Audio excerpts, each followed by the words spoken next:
बहुत बहुत धन्यवाद आप लोगों का जो आज इस इतने बड़े हॉल में और नवरात्रा का ये पर्व चल रहा है। और भाग्यशाली हूं कि जिनके नाम पर इस जिले का नाम है गौतम बुद्ध, और ये गौतम बुद्ध यूनिवर्सिटी भी है। मुझे पहली बार ऐसा मौका मिला है। गौतम बुद्ध ने धर्म चक्र की स्थापना की, और जो मैंने अपना मित्र खोया उसके बाद मुझे सुरक्षा चक्र की स्थापना करनी पड़ी, जिसके लिए कि मैं अपने मित्र को खोने के बाद भारत के हर नागरिक को अपना मित्र बनाने के लिए इस रास्ते पर निकल पड़ा हूं। और आज मैं धन्यवाद करना चाहूंगा गौतम बुद्ध यूनिवर्सिटी के वाइस चांसलर सर का, राणा प्रताप सर का। सर थैंक यू, आपने मुझे इन बच्चों के बीच मौका दिया। जो आगे अनिल सर, जो प्रोफेसर सभी लोग, सर आप सभी का धन्यवाद। स्पेशली आनंद भैया का भी, मैं जब स्टूडेंट था छात्रों की तरह आप मुझे मार्गदर्शन दिया करते थे। और स्पेशली गौरव सर का, इससे पहले कहीं और थे, उन्होंने वहां भी मुझे मार्गदर्शन दिया। उन्होंने कॉल किया, मैंने कहा कि चलिए मैं आ रहा हूँ, क्योंकि अभी बहुत सारे इंटरव्यू चल रही है। क्योंकि अभी पिछले ही फ्राइडे को मैं केबीसी के मंच पर गया था, वहां पर जाकर पहली बार मुलाकात बिग से हुई। अमिताभ बच्चन का एज ए गेस्ट गया हुआ था, मैं सर को भी बता रहा था। अमिताभ बच्चन जी सोच रहे थे बंदा जो है बैठा हुआ है हेलमेट पहन कर देखियो। तो उन्होंने स्टोरी शेयर की, जब मेरे बारे में उन्होंने सुना बड़े ही द्रवित हुए। हालांकि 2 हेलमेट लेकर के गया था उनके लिए। पहले हेलमेट कोरियर किया था, 2-4 बार वापस आ गए थे, क्योंकि सोशल मीडिया पर बड़े बड़े सेलिब्रिटी भी होते हैं, कभी कभी वायरल हो जाते हैं तो बिना हेलमेट के, तो लोग ट्रोल करने लगते हैं आप जैसे युवा है, अरे इतने बड़े सेलिब्रिटी हेलमेट नहीं पहनते हैं। तो उसके बाद 2 हेलमेट लेके गया था, दिया, उनका मन बड़ा वो चीज हुआ। उसके बाद उनको रात को नींद नहीं आई। अगली सुबह उन्होंने फिर ब्लॉग लिखा मेरे बारे में। ब्लॉग लिखने के बाद उन्होंने दोस्ती का वादा मुझसे जो किया था, और फिर संडे के दिन जो 1982 से जो अपने फैन से जो घर के बाहर हजारों की कतार होती है मिला करते हैं, तो उन्होंने कहा कि नवरात्रा शुरू हो रहा है, डांडिया और हेलमेट लेकर के उतरे। उतरने के बाद उन्होंने फैंस को हेलमेट भी गिफ्ट किया, और उसके बाद रात को फिर ट्विटर पे आए, सोशल मीडिया पर ब्लॉग लिखा उन्होंने। और उसके बाद उन्होंने कहा कि ये हेलमेट पहन के जो हमने दोस्ती, जो पहली बार कोई ऐसे व्यक्ति हो जो मुझे इंस्पायर किया, इंस्पायर करने के बाद ये मैंने ऐसे कार्य किया। इट मींस कि जो आज से 11 वर्ष पहले जो मैंने यात्रा की शुरुआत की थी, मैंने ये नहीं सोचा था कि क्या होगा, कौन मुझे कोई पागल कहेगा, कोई कुछ कहेगा। कारण ये था कि जो आपने ये वीडियो देखा, आज हम जब भी विकसित राष्ट्र की कल्पना कर रहे हैं तो सड़क दुर्घटना एक आपातकालीन चुनौती बनी हुई है। मैं जब इस कैंपस में एंटर कर रहा था, कार के अंदर भी मैं हेलमेट पहन के चलता हूं, तो जो सिक्योरिटी गार्ड जो भाई साहब थे, उनकी कोई गलती नहीं थी। उन्होंने कहा ओ भैया ये हेलमेटवा तो उतारना, मतलब वो ऐसे ही मतलब अपने भाषा में बोले। सोचिए, उनको ये है कि आप कार में भी बैठे हुए हेलमेट पहने, आप हेलमेट उतार दीजिए कहीं भी, मतलब लोग यही सोचते हैं। लेकिन मैं बड़ा ढीठ इंसान, जैसे सरदार जी अपनी पगड़ी नहीं उतारते हैं, मैंने कहा भाई मैं उतारूंगा नहीं, मैं तो जाऊंगा ही। तो इट मींस कि वो सोचने पर कहीं ना कहीं एक मेरा एक मैसेज रहता है, मेरे कार के पीछे संदेश भी रहता है कि यमराज ने भेजा है बचाने के लिए, ऊपर जगह नहीं है जाने के लिए, हेलमेट और सीट बेल्ट का प्रयोग करें। तो मेरा यही पर्पस ही है कि 1.4 बिलियन नागरिक तक ये मैसेज देना है। क्योंकि अब भी जो शाम का वक्त हो रहा है, लगभग हमारे देश में 1300 हादसे हो चुके होंगे, और शमशान घाट में 500 चिताएं जल रही हैं सड़क हादसों से। मैंने विकसित राष्ट्र की जो बात कर रहा हूं, अगर आज हम एक दिन की बात करें तो सोचिए 1300 हादसों में 500 चिताएं जल रही हैं। ये जो हर वर्ष ये जो 2 लाख जो लोग मर रहे हैं हमारे सड़क हादसों में, ये कोई मौत के आंकड़े नहीं है, ये हमारे भारत के टैक्स पेयर थे, ये विकसित राष्ट्र में अपना योगदान दे रहे थे। लेकिन सुबह घर से निकले लेकिन फिर ये वापस नहीं आ पाए। ये जो हर वर्ष ये जो 2 लाख लोगों की मौत में लगभग हमारा सरकार का ये कहना है कि 5 लाख करोड़ रुपए राजस्व का नुकसान हो रहा है, लगभग 3 से 4% जीडीपी का नुकसान। और ये पैसा है किसका?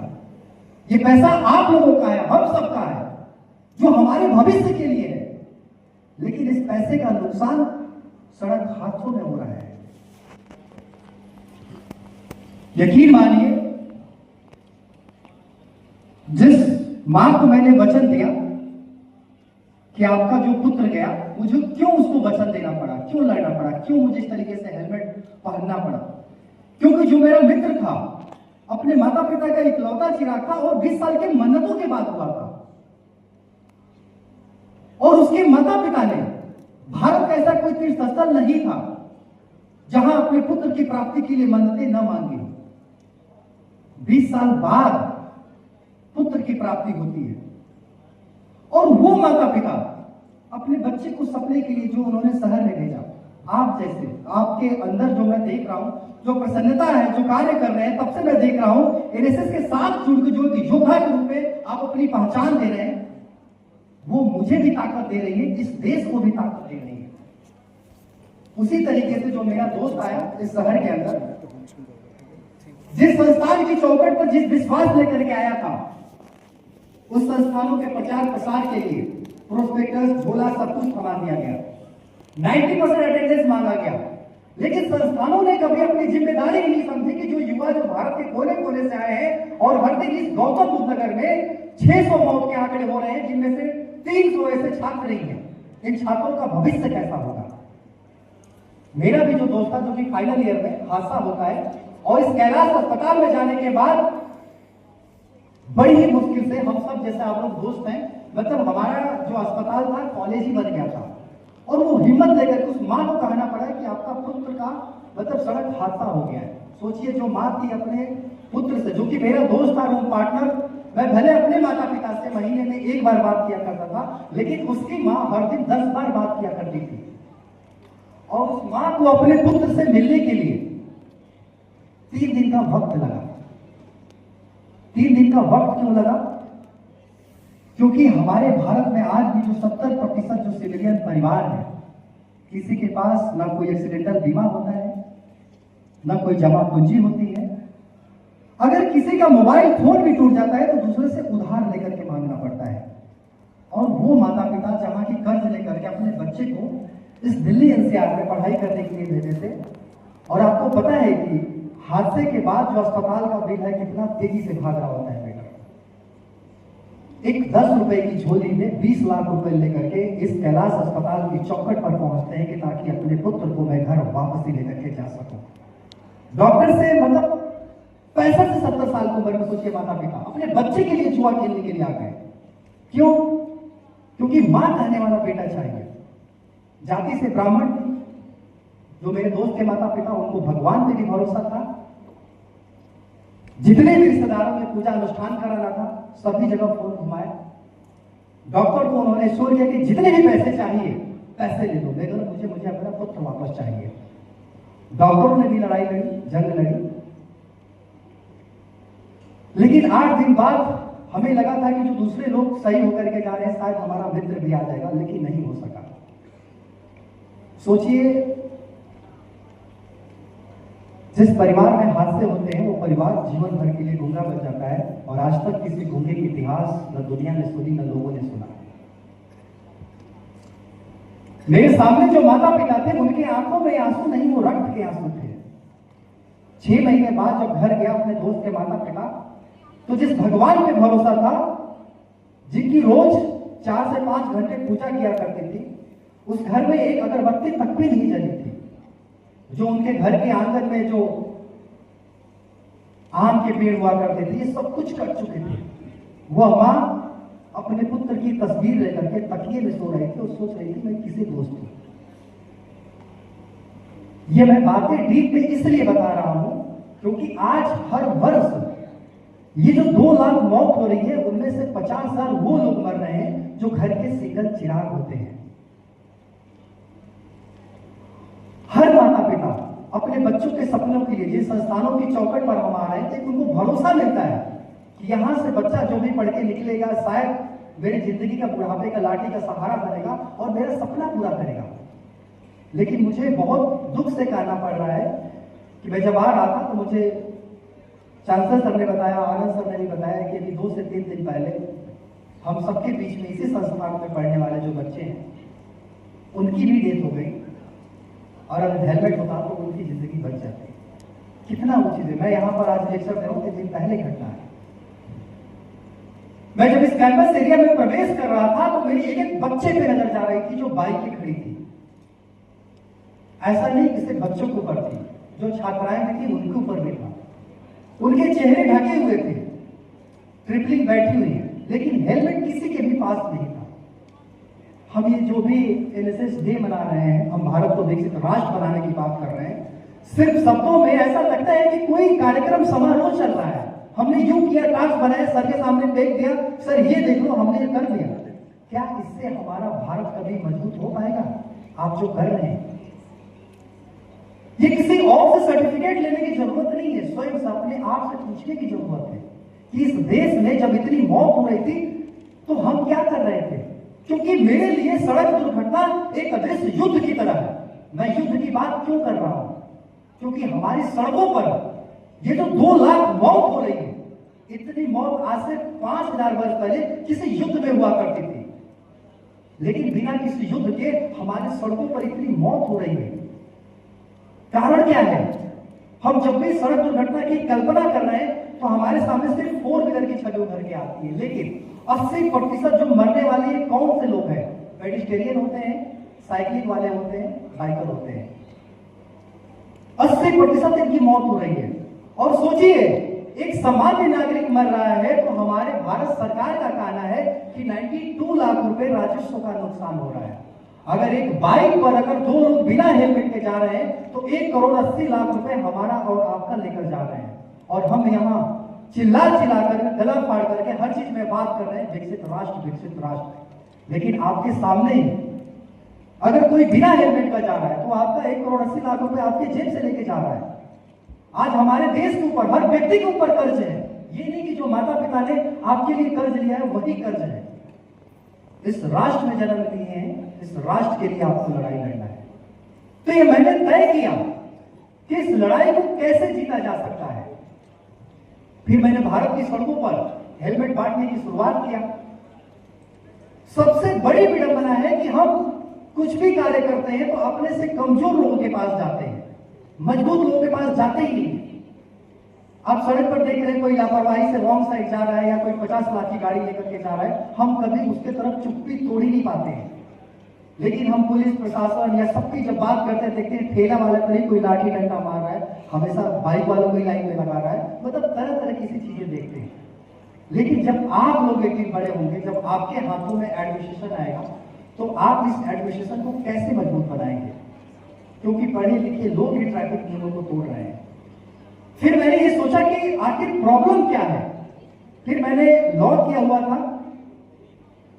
कानून थोड़ा सा पढ़ा हुआ था। फिर हमने एक सुप्रीम कोर्ट से लड़ाई लड़ी, 4 साल के बच्चे के ऊपर हेलमेट का कानून पास करवाया। इस कानून की जरूरत क्यों थी? क्योंकि आज अभी जो केबीसी का शो आएगा, अभी 3 अक्टूबर को आने वाला है, उसमें जो मेरे सामने अमिताभ बच्चन जी जो सामने कंटेस्टेंट थी, एक मदर गई थी अपने बच्चे के लिए केबीसी खेल रही थी। उसका बच्चा चल फिर नहीं सकता था, अपंग था, उसको पैसे की बहुत जरूरत थी, पिता भी उसका साथ छोड़कर चले गए थे। लेकिन वो मां किस तरीके से अपने पुत्र के लिए लड़ रही है, एक योद्धा बन करके। ये शायद आप लोग इस सेशन को सुनेंगे तो आपको समझ में आएगा कि हमारे माता पिता मतलब किस तरीके से त्याग करने के लिए आज इंतजार कर रहे हैं, और हम क्या सोच रहे हैं, हम क्या उनके ऊपर वो कर रहे हैं। तो ये प्रश्न जो है हम सबसे पूछने की जरूरत है अपने आप से। तो आप जो लोग इस हॉल के अंदर बैठे हैं, कोई भी नंगे पांव नहीं आया हुआ है। कारण क्या है? सबके पैरों में जो जूते चप्पल है। लेकिन अगर मैं आपसे पूछूं कि आपको जूते चप्पल पहनाना किसने सिखाया था, आप येलो टी शर्ट आप मुझे बताएंगे? हाँ, आप ही से, आप जो पीछे देख रहे हैं आप ही से। किसने पहनाया था, किसने सिखाया था? मम्मी डैडी ने। मम्मी, एक जोरदार तालियां बजाएं। चलिए, धन्यवाद। तो मेरा ये कहना है कि जब माता पिता जूते चप्पल पहनाना शुरुआत कर सकते हैं तो फिर हेलमेट क्यों नहीं? तो मेरा एक यही अपील था कि जो भी पेरेंट्स अपने बच्चों को साइकिल दे रहे हैं, आजकल के पेरेंट्स क्या करते हैं, जैसे ही 10th और 12th पास करके आपको स्कूटी बाइक देते हैं, ये सबसे बड़ा क्राइम है। आप अपने बच्चे को जब तक साइकिल के ऊपर हेलमेट लगाने की आदत ना हो जाए तब तक आप इसको स्कूटी बाइक न दें। हम यूरोपियन कंट्री की बात करते हैं, अगर वहां कोई 90 साल का बुजुर्ग व्यक्ति भी घर से सिर्फ साइकिल लेकर के निकलता है तो हेलमेट पहन करके निकलता है। क्यों? क्योंकि सुरक्षा की सोच उसके डीएनए में आ चुकी है।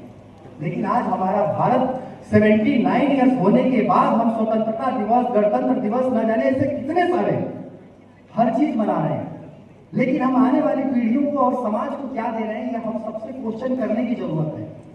शायद मैं यहाँ पर आऊं, अगर आपको मैं ये डेटा लेक्चर सड़क सुरक्षा का सुनाता या बातें करता करके चला जाता तो एक अलग बात है। मेरा एक अलग प्रैक्टिकल वो चीज है। अभी मैं इंडियन आर्मी के बीच भी सब कुछ जाके भी कार्य लगातार 2 वर्षों से कर रहा हूं, क्योंकि आम नागरिक के साथ साथ हमारे भारत के जवान भी रोड एक्सीडेंट में 1200 लोगों की मौत हो रही है। सोचिए, इतनी हमारी सरहदों पर भी नहीं मौत हो रही जितनी कि 1200 जवानों की सड़क हादसों में मौत हो जा रही है। अभी इंडियन नेवी के चीफ, जो कि हमारे मात्र 75,000 ही जवान है नेवी के अंदर, और उन्होंने बताया कि पिछले 6 महीने के अंदर हर हफ्ते 2 से 3 डेड बॉडी रोड एक्सीडेंट के अंदर वो दिल्ली आ रही है और हम उन्हें घर भेज रहे हैं और हमें समझ में नहीं आ रहा है कि हम करें तो क्या करें। सोचिए, वो चीफ सर वो कह रहे हैं। उन्होंने कहा कि जैसे आपने इंडियन आर्मी को समय दिया है, जो कार्य कर रहे हैं वो हमारे नेवी के लिए भी दीजिए। तो कहने का पर्पस है कि आपको लगता है कोई भी कार्य करते हैं दूसरों की नजर में भले ही छोटा हो या दुनिया हासिल हो, लेकिन जब आप ठान लेते हैं आपके अंदर वो शक्ति कुछ, तो शायद भारत से इस देश को, इस राष्ट्र निर्माण को भी आपके कार्यों की जरूरत पड़ जाती है, महसूस होने लगती है। क्योंकि आज भारत के जितने भी ट्रॉमा सेंटर में आप चले जाएंगे, वहां जाकर के देखिए कि जो इस राष्ट्र को जन्म देने वाली जो मातृशक्ति, नारी शक्ति है, वो वहां पर लड़ रही है। कोई अपने पति को बचाने के लिए, कोई अपने भाई को बचाने के लिए। अगर डॉक्टर कह रहे हैं कि भगवान पर भरोसा है, तो वो नारी शक्ति क्या कर रही है? उनके पास पैसे नहीं होता, सबसे पहले तन की जेवर बेच रही है। डॉक्टर कहते हैं थोड़ी उम्मीद रखिए, रिश्तेदारों से पैसे उधार मांग रही है ताकि अपने पति को बचा सके। अगर 1 महीने का मीटर का बिल जाने के बाद इतने सारे उनके पास कर्जे हो जाते हैं, 1 महीने के बाद उनके पति की भी जान नहीं बचती है। फिर से अपने 2 बच्चों को, उनको स्कूल भेजना, आपकी तरह कॉलेज भेजना उनके लिए बहुत बड़ा चैलेंजेस हो जाता है। और आज हमारे भारत में 18% वो केसेस है जो नारी शक्ति इतनी मजबूत हुआ करती थी, वो एक मार्केट से जाकर के जहर की शीशी लेकर के अपने और अपने बच्चे को देकर के मौत को गले लगाने लगे। हम सिर्फ मौत के आंकड़ों तक ही सीमित हैं, लेकिन जिसका परिवार जो मुखिया खो रहा है, आज समाज कोई आगे नहीं आ रहा है, वहां पर नारी शक्ति को जहर खा करके मौत को, अपने बच्चे को, सोचिए मतलब उनको मौत को गले लगाना स्वीकार करना उसको आसान लग रहा है। और फिर भी हम विकसित राष्ट्र की बात कर रहे हैं कि हमारा भारत इतना मजबूत बनेगा। इस बात को मैं डीपली क्यों कह रहा हूं? क्योंकि हमारे देश में पढ़े लिखे लोग हैं, युवाओं का भारत है, लेकिन राज्य सरकार, केंद्र सरकार कुछ ऐसी राशियां भी उस पीड़ित परिवार के लिए बनाई है कि जो कि 95% यह राशि वो पीड़ित परिवार ले नहीं पाते, इसलिए उनको जहर खानी पड़ती है। यह राशि क्या है? राज्य सरकार भी 5 लाख रुपए देती है, केंद्र सरकार भी 4 लाख रुपए देती है। दुर्घटना बीमा जीवन ज्योति योजना है, पीएम द्वारा भी, प्रधानमंत्री जी द्वारा। अगर आपके पास आधे बीघे भी लैंड है कृषि के अंतर्गत तो 5 लाख रुपए उस परिवार को मिलता है। अटल पेंशन योजना है, लगभग ये 11 से लेकर के 16 लाख रुपए तक मिल सकते हैं। लेकिन ये 95% परिवारों के पास राशि इसलिए नहीं मिल पाती है क्योंकि हमारे समाज में सिर्फ श्रद्धांजलि देने आती है, या तो कोई अपना मर गया तो उसके पास 100 रुपए का न्योता लेकर के जाना बहुत अच्छा लगता है कि बस। लेकिन हमारे समाज को करना क्या चाहिए था? पढ़े लिखे लोगों को करना यही था कि सिर्फ एक्सीडेंट हुआ तो उसका एफआईआर होना चाहिए और डेथ सर्टिफिकेट होना चाहिए, ताकि उस जिले के एसडीएम और डीएम को दें उनके हाथ में, 3 महीने के अंदर वो पैसे आ जाते हैं। लेकिन हम ऐसा नहीं कर पाते हैं। सोचिए, आज हम नहीं कर पा रहे हैं, जबकि आज इस डिजिटल युग में भी वह 95% जो परिवार है दूसरों की राह देख रहे हैं कि कोई तो मदद के लिए आएगा। ये मैं बातें इसलिए बता रहा हूं क्योंकि आप लोग इस संस्थानों की चौखट जिस दिन आप लांग करके आप डिग्रियां लेकर के जाएंगे नौकरी पाने के लिए, तो आपके कंधे पर यह जिम्मेदारी होगी। क्योंकि पूरे जैसे हादसा देख रहे हैं कि जहां 18 साल का युवा भी नहीं हुआ, उसके दादाजी प्यार में ऐसी गाड़ी दे रहे हैं, उस युवा को जो भारत नेतृत्व करना था उसको अपने कंधे पर लेकर के वो हमारे देश के युवाओं को मार रहा है। ये किसकी लापरवाही की वजह से हो रहा है? क्या मैं आज यहाँ पर, आज जो मुझे गौरव सर ने बुलाया है या सर ने आपके जो भी एक बार मैं चाहूंगा अपने मैनेजमेंट के लिए, सभी सर, मैं टीचर के लिए जोरदार तालियां बजाएं आपने। मैं अपने मित्र को नहीं बचा पाया, लेकिन ये जो बातें कह रहा हूं विकल्प आप लोगों के भी पास है। अभी हमने करंट में 3 दोस्त को ऐसे होते हुए देखा, कल कोई और होगा। इस यूनिवर्सिटी से कल गोटिया के बीच के रास्ते में लगभग हर महीने 2 से 3 डेट होती रहती है। सोचिए, जिस जगह पर आप रह रहे हैं आखिर मौत का कारण क्या है, इसके लिए कौन सोचेगा? तो मेरी ये है कि जो हम यूथ है, युवा है, आखिर हेलमेट लगाने की आदत क्यों नहीं है, तो क्यों नहीं हम इस कैंपस से शुरुआत करें। मैं चाहूंगा कि आप अभी, जैसे मैं IIT रुड़की के बीच गया था, वहां पर भी लेक्चर दिया। वहां जो बच्चे थे, छात्र थे, वहां साइकिल से ही कैंपस के अंदर आते जाते थे, लेकिन किसी के पास हेलमेट नहीं, न कोई लगाने का ऐसा कुछ नियम था, ना कोई प्रावधान था। लेकिन जैसे ही हमने वहां पर उन छात्रों के लिए हेलमेट बैंक की बात किया तो हर कोई मान गए। अगले दिन ही IIT रुड़की के अंदर हेलमेट बैंक भी वो चीजें हो गया। मैं IIM के अंदर या अलग अलग संस्थानों के अंदर, अभी आर्मी के अंदर भी कैंटोनमेंट एरिया में जाता हूं, तो आर्मी जो CMP तो अच्छा कार्य कर रही है, वहां पर आर्मी के अंदर जो भी एरिया है बिना हेलमेट का आप एंट्री नहीं कर सकते हैं। लेकिन जो स्कूल है उसके अंदर जो पेरेंट्स है, अपने बच्चे को झोला लेकर के, वो पीछे बिना हेलमेट का बच्चा बैठा हुआ है, आराम से अपने पिता के कंधे पर सो करके जा रहा है, लेकिन वो तो नादान है। क्यों? क्योंकि जो मेरा मित्र भी था, जो 24 साल की उम्र में, उसके अपने पिता को कंधे पर जाना पड़ा शमशान घाट में। क्यों? क्योंकि जिम्मेदारियां उस माता और पिता की थी कि तो अपने बच्चे को बचपन से हेलमेट की आदत अगर वो दिए होते तो शायद उनका पुत्र जीवित होता। लेकिन मैं अपने दोस्त की तरह जो शमशान घाट में जलते हुए लाशें जब किसी छोटे बच्चों को या स्कूलों के बाहर देखता हूँ, कॉलेज के बाहर देखता हूँ कि बच्चे ऐसे जा रहे हैं, कहीं ना कहीं उस शमशान घाट में जो माता पिता ने अपने पुत्र की जलती हुई लाशें देखी थी, या जो मैंने अपना कल्पना करता हूँ, मुझे वही याद आता है। इसलिए मैंने आर्मी के अंदर भी 250 ऐसे जो कैंटोनमेंट एरिया था वहां पर हेलमेट बैंक इसलिए डेवलप करवाया कि इस जो एरिया में जो बच्चे साइकिल से वो हेलमेट पहन करके आएंगे जाएंगे। और मैं चाहूंगा इस हॉल के अंदर जितना डीपली आप लोग बातें सुन रहे हैं, इस हेलमेट बैंक की जब बात किया वाइस चांसलर सर से, तो उन्होंने तुरंत कहा कि आप ऐलान कर दीजिएगा इस हॉल के अंदर, इस यूनिवर्सिटी में भी अगले ही कुछ पलों में, मतलब आने वाले कुछ दिनों के अंदर हेलमेट बैंक की स्थापना करेंगे। तो मैं चाहूंगा जोरदार सर के लिए तालियां बजाएं। देखिए, आप लोग सीनियर हैं, आपसे जो फिर जूनियर भी बच्चे आएंगे, फिर वो भी जाएंगे, देखेंगे कि हमारे सीनियर एलुमनाई क्या थे, कैसे थे। मतलब इस देश को, मतलब राष्ट्र निर्माण करने से पहले है कि हम कुछ ऐसी योजनाएं लेकर के जाए।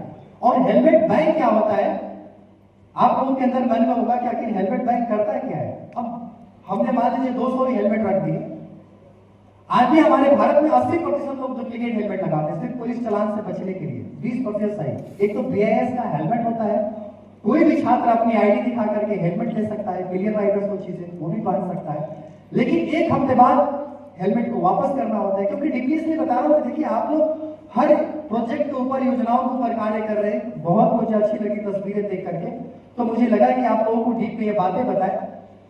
अब इसी में हम वॉलेंटियर भी हैं, 1 हफ्ते के बाद हेलमेट वापस भी करना है, फिर साफ सफाई पॉलिश करके DO मार के, इट मींस कि एक बढ़िया हेलमेट, अगर साल भर भी आप हेलमेट बैंक से हेलमेट ले रहे हैं तो आपको लगे कि नया की तरह ही है। और जब ये हेलमेट की जब एक अच्छी क्वालिटी की आदत बन जाती है तो आपके जीवन में भी आदत बन जाती है। क्योंकि पैरों में जब जूते जब तक आपके फिट नहीं होते हैं तब तक आप उसको स्वीकार नहीं करते हैं। उसी तरीके से हेलमेट भी बड़ा इंपॉर्टेंट चीज है। अभी मैं स्कूलों में जहां हेलमेट बैंक डेवलप कर रहा हूं, बच्चों का हेड मेकिंग करा के मैंने हेलमेट पहुंचाया है। ऐसा नहीं कि सिर्फ आप लोग ही घर जाकर फॉर्म भरवाते हैं, मैं एक एक बच्चा का उसका हेड मेकिंग करके उसको हेलमेट पहुंचाना का, कि उसको बचपन से आदत देना। उसी तरीके से जो आप लोग हैं, आप लोग सोचते मेरे बाल खराब हो जाएंगे, ये सब खराब हो जाएंगे, जो गर्ल्स हैं वो भी सोचेंगे कि हमारे बाल ऐसे हो जाएंगे। नहीं, आपके अगर हेलमेट ढीले होंगे, 70 से 80 की स्पीड में चलेंगे तो बिल्कुल वो आपके साथ लड़ेंगे। लेकिन हेलमेट आपका टाइट होगा, स्ट्रिप्स बंदी होगी, आपके हेड के साइज होगी, तो 60 से 70 साल में चले जाएंगे, लेकिन हेलमेट से कभी बाल नहीं झड़ेंगे। जो परसेप्शन लोगों के अंदर जो रहता है, इसलिए मैं डीपली बता रहा हूं। और जब इस यूनिवर्सिटी के अंदर, जब उत्तर प्रदेश के अंदर इस तरीके से हेलमेट बैंक की पहली जो परियोजना होगी, तो इसको पूरा भारत देखेगा। और कहीं ना कहीं इस गौतम बुद्ध यूनिवर्सिटी की शायद इस हेलमेट बैंक की सुरक्षा चक्र की वो कॉपी भी लोग करेंगे। तो इस बार हेलमेट बैंक के लिए एक बार दोबारा फिर तालियां बजा दीजिए, क्योंकि इसकी शुरुआत आप लोग कर रहे हैं। और कितना ऐतिहासिक डे पे हम बात कर रहे हैं, एनएसएस फाउंडेशन डे की इस दिन पे हम बात कर रहे हैं। बताने के लिए तो बहुत कुछ है, बाकी इंटरनेट पर, गूगल पर आप लोग मेरे बारे में बहुत कुछ देख सकते हैं, जान सकते हैं, और भी कुछ क्वेश्चन होगा, लेकिन यहाँ समय की भी सीमा है। सर समय तो इतना ही था ना, बिल्कुल हम अच्छे से, तो वहां पर बहुत सारे आपको मिलेंगी चीजें, कुछ मन में क्वेश्चन होगा तो गौरव सर है, हम भी हैं, और मैं कोई अलग व्यक्ति नहीं हूँ, मैं एक सामान्य नागरिक हूँ, मैं हर किसी के साथ एक मित्र की तरह रहता हूँ। आप मुझे कभी भी अपने घर में भी चाय बुलाने के लिए, पिलाने के लिए बुला सकते हैं, मैं आ जाऊंगा। आप इस संस्था के बाहर में कहीं नौकरी भी करने जाएंगे, अपने गांव में भी बोलेंगे सर हेलमेट बैग खोलना, आ जाइए, क्योंकि आर्मी में जो रिटायर हो रहे हैं वो लोग